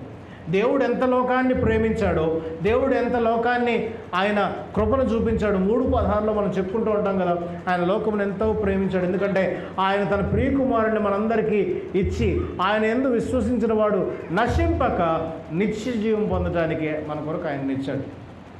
ఇప్పుడు నశింపక నిత్య జీవం పొందడానికి క్రీస్తునిచ్చిన ఆ క్రీస్తు మూలరాయి, ఆ క్రీస్తు సజీవమైన రాయి. కానీ తీర్పు దినం వచ్చినప్పుడు నీవు ఆయనను నమ్ముకోలేకపోతే, ఆయనను విశ్వసించలేకపోతే, he will be the stumbling block, ఆయనే మీకు అడ్డు అవుతాడు. ఎఫెసీయులకు రాసిన పత్రిక 2:19 చూద్దాం. కాబట్టి మీరిక మీదట పరజనులను పరదేశులనే ఉండకుండా పరిశుద్ధులతో ఏకపట్టణస్థులను దేవుని ఇంటివారునై ఉన్నారు. క్రీస్తు యేసే ముఖ్యమైన మూలరాయి అయి ఉండగా అపోస్తలులను ప్రవక్తలను వేసిన పునాది మేర కార్నర్ స్టోన్ అని మీరు ఎప్పుడైనా విన్నారా? మూలరాయి. ఈ మూలరాయి, ఈ ఫౌండేషన్ క్రీస్తే. ఈ క్రీస్తు మీదే సంఘం కట్టబడుచున్నది. ఈ క్రీస్తు మీదే సంఘం నిర్మించబడుచున్నది.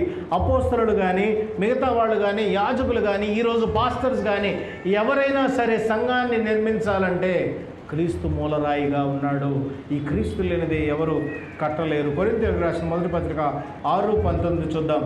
మీ దేహము దేని వలన మీకు అనుగ్రహించబడి మీలో ఉన్న పరిశుద్ధాత్మకు ఆలమై ఉన్నదని మీరు ఎరుగరా? మీరు మీ సొత్తు గారు, విలువ పెట్టి కొనబడిన వారు కనుక మీ దేహముతో దేవుణ్ణి మహిమపరచుడి. మీ దేహముతో దేవుణ్ణి మహిమపరచుడి. మీరు దేవుణ్ణి మహిమపరచాల్సిన సజీవమైన రాయిగా ఉన్నారు. రోమీయులకు రాసిన పత్రిక 12వ అధ్యాయము 1వ వచనం చూద్దాం. కాబట్టి సహోదరులారా, పరిశుద్ధమును దేవునికి అనుకూలమైన సజీవ యాగంగా మీ శరీరంలో ఆయన కొరకు సమర్పించుకొనుడి. ఈ మాట చెప్పుకున్నాం కదా ఇందాకే. సజీవమైన యాగముగా మనం ఉండాలి. అలాగే దేవునికి ఇంపైన సువాసనగా మనం ఉండాలి. ఎఫెసీయులకు రాసిన పత్రిక 5వ అధ్యాయం 2వ వచనం చూద్దాం. క్రీస్తు మిమ్మల్ని ప్రేమించి పరిమళ వాసనగా ఉండుటకు మన కొరకు తనను తాను దేవునికి అర్పణముగాను బలిగాను అర్పించుకొనెను. అలాగునే మీరును ప్రేమ కలిగి నడుచుకోండి. ప్రేమను ఒకరికొకరు పంచుకుంటూ, ప్రేమను ఒకరికొకరు ఇతరులకు ఇచ్చుకుంటూ, క్రీస్తు ప్రేమను పంచుకుంటూ పరిమళ భూయిష్టముగా ఉండాలి. పరిమళ భూయిష్టం అంటే ఏమిటి? యేసుక్రీస్తు ప్రభుల వారు మరణించడానికి కొంతకాలం ముందు మరియా అత్తరుబుడ్డిని, అచ్చజటామాంసి అత్తరుబుడ్డిని తీసుకొచ్చి పగలగొట్టి ఆయన పాదాలకు పూసింది. అత్తరుబుడ్డి పగలగొట్టగానే ఏమైంది? ఈ మాట రాసి ఉంటుంది అక్కడ.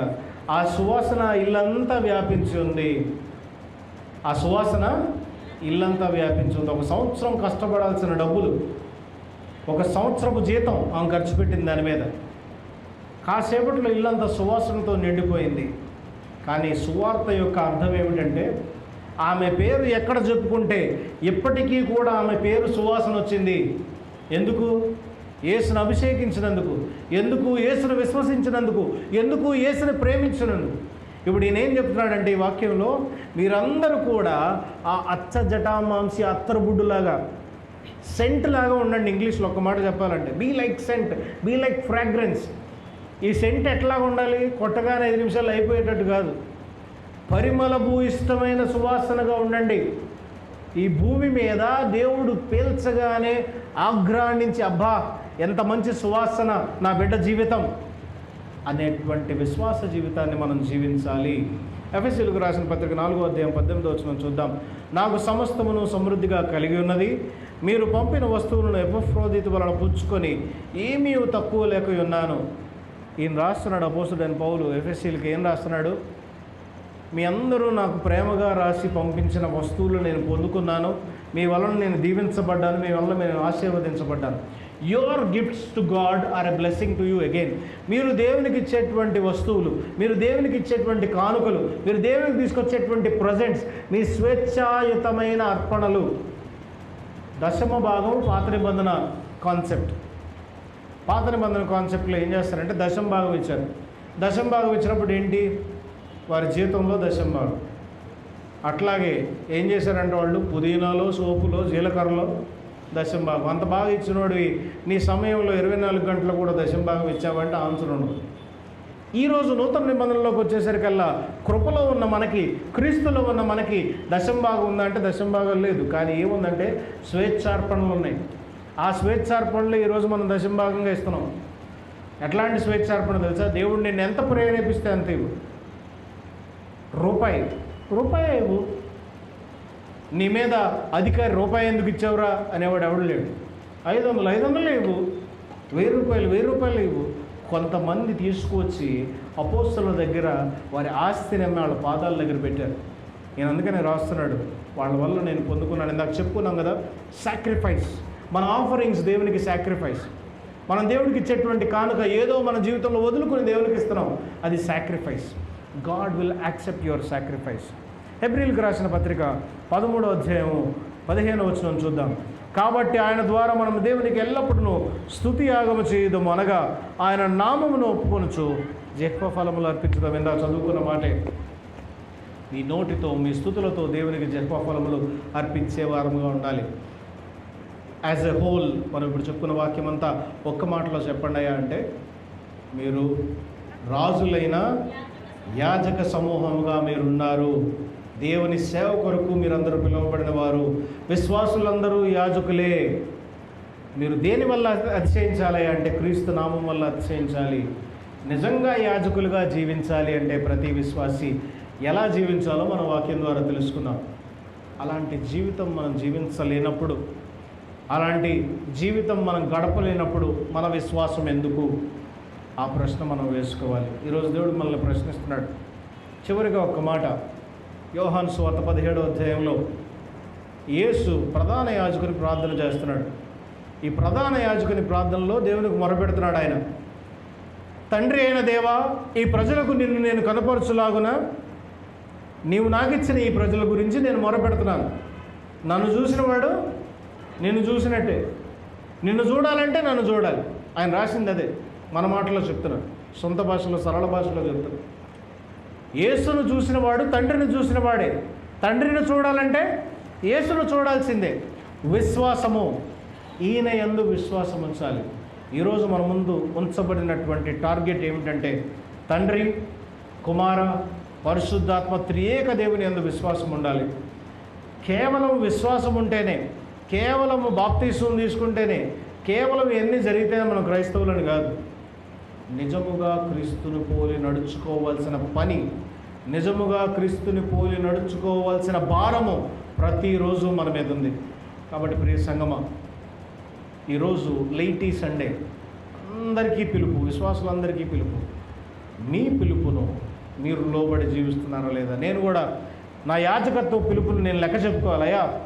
నీవు నాకు ఇచ్చిన ఈ సంఘం కొరకు నేను ప్రార్థన చేస్తున్నాను లేదా అని ఎలాగైతే నేను లెక్క చెప్పుకోవాలో, మీకు దేవుడు పిలిపించాడు.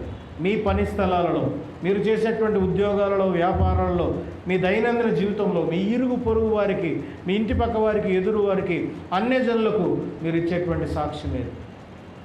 క్రీస్తును తెలియని వారికి మీరు క్రీస్తుని ఏ రీతిగా చూపిస్తున్నారు? వెళ్ళి వాళ్ళ కూర్చుని వాక్యం చెప్పమని కూడా కాదు. ఆ భారం ఇచ్చిన వాడికి దేవుడు ఎలాగో ఆ భారం ఇచ్చాడు. మీరు చేసేటువంటి పని మీ జీవితంలో క్రీస్తును చూపిస్తున్నారు.